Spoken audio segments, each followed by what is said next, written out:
Interpersonal communication. Chapter 2. The Self. Just as our perception of others affects how we communicate, so does our perception or view of ourselves. But what influences how we see ourselves? How much of ourself is a product of our own making, and how much of it is constructed based on how others react to us?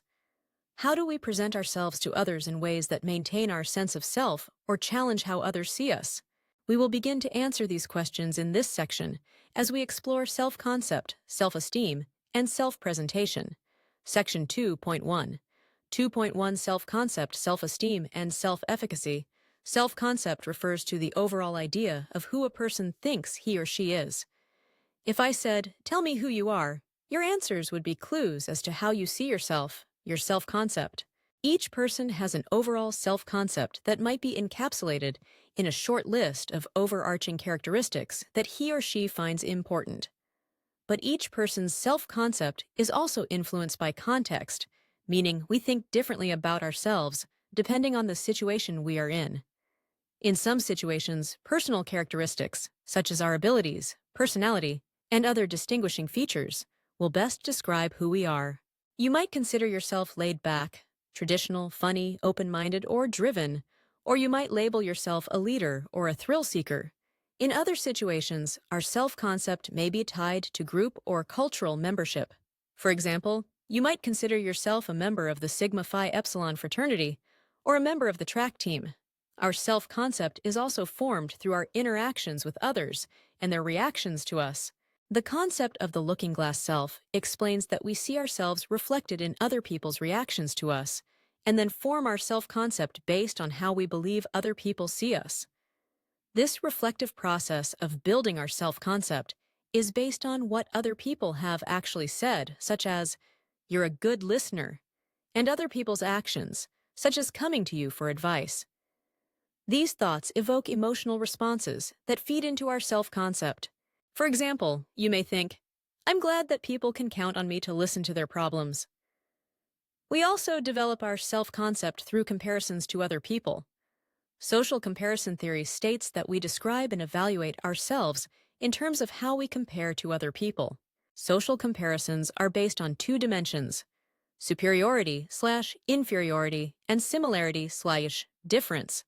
In terms of superiority and inferiority, we evaluate characteristics like attractiveness, intelligence, athletic ability, and so on. For example, you may judge yourself to be more intelligent than your brother, or less athletic than your best friend, and these judgments are incorporated into your self-concept. This process of comparison and evaluation isn't necessarily a bad thing, but it can have negative consequences if our reference group isn't appropriate. Reference groups are the groups we use for social comparison, and they typically change based on what we are evaluating. In terms of athletic ability, many people choose unreasonable reference groups with which to engage in social comparison.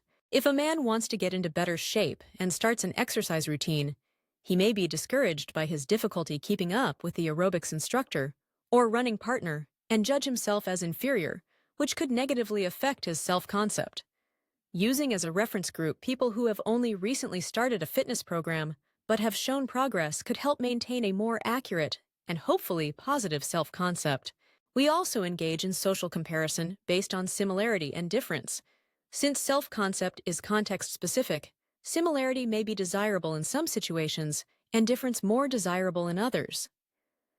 Factors like age and personality may influence whether or not we want to fit in or stand out. Although we compare ourselves to others throughout our lives, adolescent and teen years usually bring new pressure to be similar to or different from particular reference groups.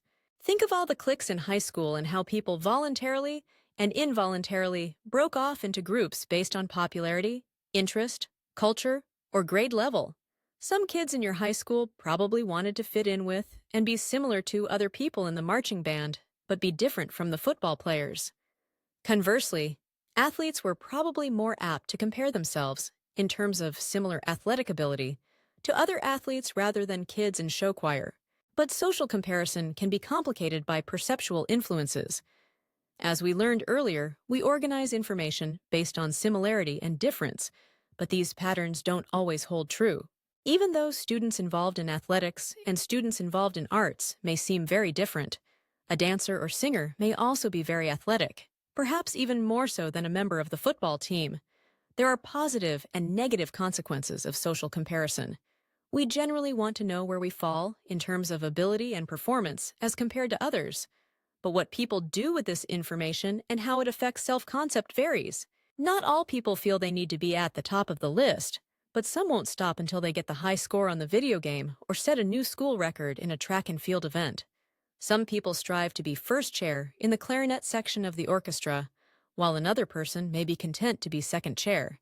The education system promotes social comparison through grades and rewards, such as honor rolls and dean's lists. Although education and privacy laws prevent me from displaying each student's grade on a test or paper for the whole class to see, I do typically report the aggregate grades, meaning the total number of A's, B's, C's, and so on. This doesn't violate anyone's privacy rights, but it allows students to see where they fell in the distribution. This type of social comparison can be used as motivation. The student who is one of only 3 out of 23 to get a D on the exam knows that most of her classmates are performing better than she is, which may lead her to think, if they can do it, I can do it. But social comparison that isn't reasoned can have negative effects and result in negative thoughts, like, look at how bad I did. Man, I'm stupid! These negative thoughts can lead to negative behaviors because we try to maintain internal consistency, meaning we act in ways that match up with our self-concept. So if the student begins to question her academic abilities and then incorporates an assessment of herself as a bad student into her self-concept, she may then behave in ways consistent with that, which is only going to worsen her academic performance. Additionally, a student might be comforted to learn that he isn't the only person who got a D and then not feel the need to try to improve, since he has company. You can see in this example that evaluations we place on our self-concept can lead to cycles of thinking and acting. These cycles relate to self-esteem and self-efficacy, which are components of our self-concept. Self-esteem refers to the judgments and evaluations we make about our self-concept. While self-concept is a broad description of the self, self-esteem is a more specifically an evaluation of the self. If I again prompted you to tell me who you are, and then asked you to evaluate, label as good, bad, positive, negative, desirable, undesirable, each of the things you listed about yourself, I would get clues about your self-esteem. Like self-concept, self-esteem has general and specific elements. Generally, some people are more likely to evaluate themselves positively, while others are more likely to evaluate themselves negatively. More specifically, our self-esteem varies across our lifespan and across contexts. How we judge ourselves affects our communication and our behaviors, but not every negative or positive judgment carries the same weight. The negative evaluation of a trait that isn't very important for our self-concept will likely not result in a loss of self-esteem. For example, I'm not very good at drawing. While I appreciate drawing as an art form, I don't consider drawing ability to be a very big part of my self-concept. If someone critiqued my drawing ability, my self-esteem wouldn't take a big hit. I do consider myself a good teacher, however, and I have spent and continue to spend considerable time and effort on improving my knowledge of teaching and my teaching skills. If someone critiqued my teaching knowledge and/or abilities, my self-esteem would definitely be hurt. This doesn't mean that we can't be evaluated on something we find important. Even though teaching is very important to my self-concept, I am regularly evaluated on it.